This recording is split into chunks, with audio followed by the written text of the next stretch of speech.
Ադրբեջանի պաշտպանության նախարարությունը շարունակում է ապատեղեկատվություն տարածել, թե իբրև հայկական կողմը կրակ է բացել ադրբեջանական դիրքերի ուղղությամբ, պաշտպանության նախարարություն։ Ադրբեջանի Միլի Մեջլիսի պաշտոնյան մերժել է խաղաղության համաձայնագրի նախագծի շուրջ կարծիքներ փոխանակելու Սարգիս Խանդանյանի առաջարկը։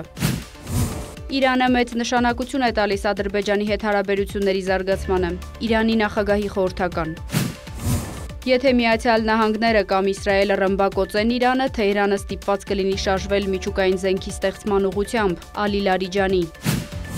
Իսրայելը հարվածել է Բեյրութի հարավային արվարձաններին, կան զոհեր և վիրավորներ։ Ուկրաինայի անդամակցության հարցը ՆԱՏՕ-ին չի դիտարկվում, Թրամփ։ Չինաստանը լայնածավալ զորավարժություններ է անցկացնում Թայվանի մոտակայքում։ Հռոմի Ֆրանցիսկոս Պապի որոշմամբ Հայոց ցեղասպանության նահատակ երանելի Իգնատիոս Մալոյանը կսրբադասվի։